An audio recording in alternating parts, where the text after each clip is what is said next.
हबीब सल्लल्लाहु तआला अला मुहम्मद सल्लल्लाहु अलैहि वसल्लम। शैतान जो अल्लाह की बारगाह से मरदूद हुआ, उसमें जो बीमारियां थीं जिस वजह से दुत्कारा गया, उसमें एक बीमारी हसद भी थी और एक थी तकब्बुर। ये दूसरी बीमारी जिसका शैतान शिकार हुआ और हमेशा के लिए मरदूद हो।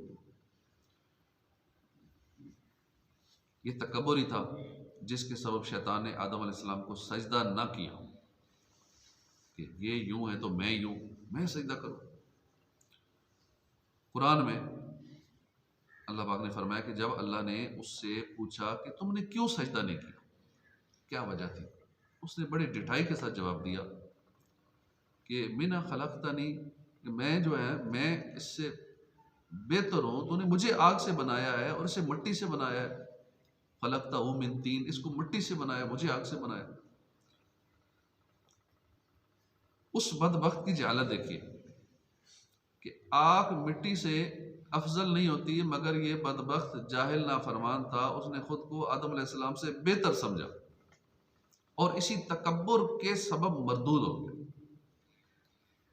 रिवायत में है कि एक मरतबा शैतान हज़रत मूसा अलैहिस्सलाम की खिदमत में हाजिर हुआ, अर्ज़ किया, ए मूसा, आप कलीमुल्लाह हैं, आपको अल्लाह से कलाम करने का शर्फ मिलता है, अल्लाह की बारगाह में सिफारिश कर दीजिए, मेरी खता बख्श दी जाए। मूसा अलैहिस्सलाम ने उस मरदूद की दरख्वास्त कबूल कर ली। जब अल्लाह पाक के साथ कलाम का शर्फ मिला तो आपने उस शैतान की दरख्वास्त पेश की। अल्लाह पाक ने फरमाया, ए मूसा, शैतान से कहिए कि वो हज़रत आदम अलैहिस्सलाम की कब्र को ताज़ीमी सजदा कर ले, उसकी तौबा कबूल हो जाएगी। मूसा अलैहिस्सलाम ने शैतान तक ये पैगाम पहुंचाया तो वो मरदूद तकब्बुर के नशे में बिफर कर बोला कि मैंने आदम अलैहिस्सलाम को सजदा नहीं किया तो उनकी कब्र को कैसे सजदा करूं, खुद उनको नहीं किया तो अब कब्र को करूं, मुझे कबूल नहीं है। यानी अकड़ फिर भी उधर ही है, कुत्ते की दुम इतनी दबा लो टेढ़ी की टेढ़ी रहती है। अब अंदाजा कीजिए कोई हद है उस बदबख्त के तकब्बुर की। अल्लाह पाक हमें इस शैतानी बीमारी से महफूज कर। कभी भी किसी से भी तकब्बुर मत कीजिए, किसी को भी खुद से घटिया मत समझिए, क्योंकि ये बातनी बीमारी दिल को अंधा कर देती है। ये ईगो हमारे माशरे में बहुत पाई जाती है, मैं ये, और हमारे पाकिस्तान में कुछ ज़्यादा ही है ईगो की बीमारी।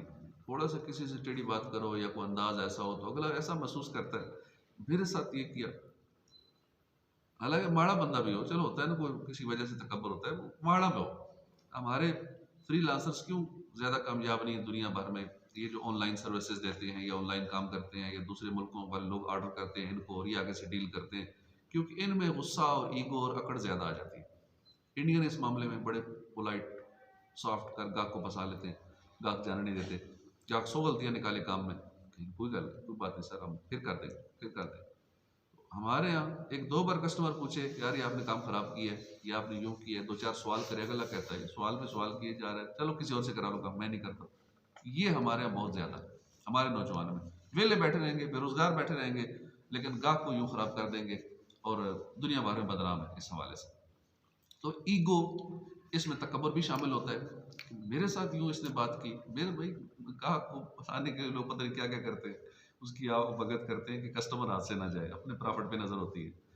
तो लेकिन हमारे यहाँ ये कुछ ज़्यादा ही मामला है, जिस वजह से ज़्यादा बेरोज़गारी और ज़्यादा परेशानी का सामना है हमारे नौजवानों को।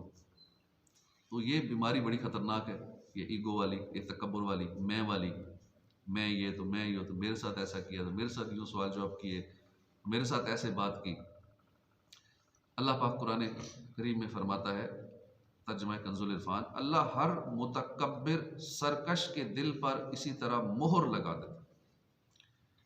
तकब्बुर दिल पर मोहर लगने का सबब है, जिसके अंदर जरा भी अकड़ आ गई ना, मैंने ये बात की थी, मेरी बात, मैंने तो अभी डन कर लिया, मैंने ये फैसला कर दिया, मैंने ये कर दिया, भाई जो भी कर दिया नरम हो जाए, खैर मैं कुछ नहीं, अपने आप मैं कुछ नहीं हूँ, ठीक है मैंने बात की थी, मैंने माफ़ कर दिया, मैंने ये किया था, उसने मेरे खिलाफ ये किया, तो मैं वाला खाता निकाल दें कि मैं तो किसी खाते का ही नहीं हूँ, तो मेरी क्या ईगो, मैं तो कुछ भी नहीं हूँ। हम जो अड़ जाते हैं ना किसी बात पे, ये तकब्बुर की वजह से, ठीक है नहीं करता ये नौकरी जिसने मेरे साथ यूं किया था, नहीं करता ये, छोड़ दिया ये कारोबार, फलां से दोस्ती ख़त्म कर दी, फलां से ताल्लुक़ ख़त्म कर दिया। तो ये मैं वाला मामला बीच में होता है जिस वजह से हम अपना नुकसान कर बैठते हैं बाज़ औक़ात। और क्या होता है, तकब्बुर से दिल पे मोहर लग जाती है। इसलिए ज़रूरी है कि बंदा तकब्बुर से बचता रहे, आजिज़ी का पैकर बने। हदीस पाक में फमन तवादा लिल्लाहि रफ़अहुल्लाह, जो अल्लाह के लिए आजिज़ी करता है अल्लाह पाक उसे बुलंदी अता फरमा देता है। ये कहते हैं आजिज़ी करेंगे तो सर पे चढ़ेगा, ज़्यादा नखरे करेगा, घर के अंदर आजिज़ी करेंगे तो ये बीवी ज़्यादा ही सर पे चढ़ेगी, इसलिए मैं आजिज़ी नहीं करता, टक दबा के रखा हुआ है, टाइट करके रखा हुआ है। तो अल्लाह की खातिर आजिज़ी करेंगे, अल्लाह उरूज अता फरमाएगा, अल्लाह पाक उसे तरक्की बुलंदी अता फरमाएगा। इंसल्ट नहीं होगी, डाउन कभी नहीं होंगे, इज्जत ही मिलेगी। जब अल्लाह इज्जत देने वाला फिर कौन है जो। तो मिटा दे अपनी हस्ती को अगर कुछ मर्तबा चाहे, कि दाना खाक में मिलकर गुले गुलजार होता है। अल्लाह वाले कहते हैं मुझे खाक में मिलाकर मेरी खाक भी उड़ा दे, गुलजार भी नहीं होना। बनी इसराइल में दो शख्स थे, एक बहुत इबादत गुजार था, दूसरा बहुत ही गुनाहगार था। लोग इबादत गुजार को आबिद बनी इसराइल, यानी बनी इसराइल का इबादत गुजार कहते थे, मशहूर था। जो गुनाहगार था उसको खलीओ बनी इसराइल, बनी इसराइल का आवारा बेहया गुनाहगार शख्स, इस वजह से मशहूर था। ये कह के पुकारा करते थे। एक मरतबा ये गुनाहगार उस इबादत गुजार के करीब से गुजरा, देखा कि बादल ने इबादत गुजार के सर पर साया कर रखा है। ये मंजर देखकर गुनाहगार ने सोचा मैं इंतहाई गुनाहगार, ये इतने बड़े इबादत गुजार, अगर मैं इनके पास बैठ जाऊं तो क्या खबर, इसी की बरकत से अल्लाह मुझ पर रहम फरमा दे। ये सोचकर वो शख्स गुनाहगार शख्स उस इबादत गुजार के पास जाकर बैठ गया। उधर वो इबादत गुजार जो शैतानी चालों से और बातनी बीमारियों का इल्म नहीं रखता था, उसने मनफी सोचा, दिल ही दिल में कहा कि मैं इबादत गुजार और ये गुनाहगार कहाँ मेरे पास आके बैठ गया, परले दर्जे का गुनाहगार कैसे मेरे पास बैठ सकता है। ये सोचकर हकारत से उसे देखा और वहां से उठ गया। उस पर अल्लाह पाक ने उस वक्त के नबी अलैहिस्सलाम पर वही भेजी और फरमाए, इन दोनों से फरमाइए अपने अमाल नए सिरे से शुरू करें। मैंने गुनाहगार को उसके हुस्न ज़न की वजह से, मस्बत सोच की वजह से बख्श दिया और इबादत गुजार के अमाल ज़ाया कर दिए। एक रिवायत में कि वो बादल जो इबादत गुजार के सर पर साया किए हुए था, उसी वक्त उसके सर से हटकर गुनाहगार के सर पे आ। अल्लाह पाक हमें तकब्बुर की बीमारी से बचाए। तीसरी खतरनाक बीमारी जो शैतान को भी थी, जिस वजह से मरदूद हुआ, उसकी हलाकत का सबब बनी, वो थी सरकशी, बागी तबीयत। ये बदबख्त इबादत गुजार तो था, मगर उसके अंदर सरकशी का जज्बा मौजूद था, यानी उसकी तबीयत बागियाना थी। उसकी इस बातनी बीमारी ने उसे रुसवा किया। इसी के सबब उसने अल्लाह के हुजूर जुबान दराजी की, जुर्रत की और अपने बुलंद तरीन मकाम से गिर कर मरदूद हो गई। तो बागी तबीयत वाला बंदा, सरकश किस्म का बंदा, ये कहीं कामयाब नहीं है, ना किसी तंजीम में, ना किसी इदारे में, कहीं भी ना उसकी इज्जत नहीं है और ना वो कामयाब है, ना वो को मुकाम हासिल कर सकते। सरकश और बागी। जब रब कायनात ने अपने दस्ते कुदरत से आदम अलैहिस्सलाम का जस्ते खाकी बनाया, अभी उसमें रूह ना डाली थी, एक अरसा तक ये जिस्म मुबारक यूं ही रहा, फरिश्तों ने इस सूरत को कभी नहीं देखा था। फरिश्ते ताज्जुब से उसके आसपास घूमते, उसे देखते, खूबसूरती से हैरान हुआ करते। इब्लीस जो उस वक्त फरिश्तों के साथ रहता था, ये भी एक रोज़ आदम अलैहिस्सलाम के जिस्म खाकी को देखने आया, इर्द गिर्द चक्कर लगाए, बोला फरिश्तों ये है वो जिसे अल्लाह ने ज़मीन पर अपना खलीफा बनाया, तुम इससे ताजुब करते हो, तो खाली अंदर से, जगह जगह सुराख है, इस खाली जिस्म से कुछ नहीं हो सकेगा। फिर उस बदबख्त ने कहा कि अगर इसे खलीफा बनाया गया तो मैं तस्लीम नहीं करूंगा इसकी खिलाफत को। यह है शैतान की छुपी हुई सरकशी, मैं नहीं मानता। ये मरदूद बागी तबीयत रखता था। इसलिए हमें चाहिए इस बातनी बीमारी से भी खुद को बचाएं। बदकिस्मती से आजकल सोशल मीडिया का इस्तेमाल बढ़ रहा है, मगरबी सोच फ़िक्र तेज़ी के साथ हमारे माशरे में सरायत करती जा रही है, जिसके सबब हमारे माशरे में बिलखुसूस नौजवान नस्ल के अंदर बागी तबीयत, बागियाना तबीयत पैदा हो रही है। एक वो वक्त था कि अल्लाह रसूल के फरमान को हरफ आखिर समझा जाता था, मगर अब मुसलमानों में ऐसे लोग पैदा हो गए हैं जो सवाल उठाते हैं, अल्लाह का ये हुक्म है, नहीं ये तो समझ में नहीं आता, ये कैसे, ये ठीक नहीं, अल्लाह के रसूल का ये हुक्म है, समझ में नहीं आती बात। अल्लाह और उसके रसूल के अहकामात पे सवाल उठाते हैं, ये क्यों, ऐसा क्यों, क्यों सूद को हराम किया अल्लाह ने, इस्लाम ने नमाज का क्यों हुक्म दिया, रोजे से क्या होता है, ज़कात और टैक्स क्या फ़र्क है, इस्लाम ज़कात देता है और ये मुल्क जो है अपना हुकूमत टैक्स लगाती है, फ़र्क क्या रह गया। औरत को विरासत में निस्फ हिस्सा क्यों नहीं मिलता, तो औरत को भाइयों की निस्बत कम मिलता है, उस पर एतराज़ात उठाते हैं, नहीं बराबर बराबर है, जैसे भाइयों को आधा मिलता है ऐसे ही बराबर मिलना चाहिए।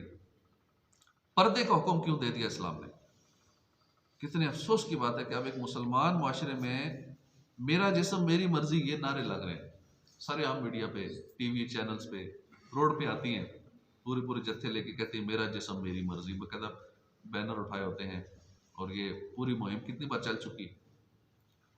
फिर कुछ अर्से बाद फिर सर उठाती हैं, मेरा जिस्म मेरी मर्जी, ये सिलसिला शुरू हो जाता है। कैसी सरकशी है, यानी मुसलमानों के अंदर और मुसलमान कहलाने वाली खवातीन ये नारे लगा रही हैं कि मेरा जिस्म मेरी मर्जी। पहले थोड़ी आज़ादी मिली हुई है कि मजीद और भी क्या आज़ादी चाहिए, तो इस तरह की बातें करने वाली वैसे ही आज़ाद है मादर पिदर, और फिर मजीद भी कुछ और आज़ादी पता नहीं क्या चाह रही है इससे आगे बढ़ के।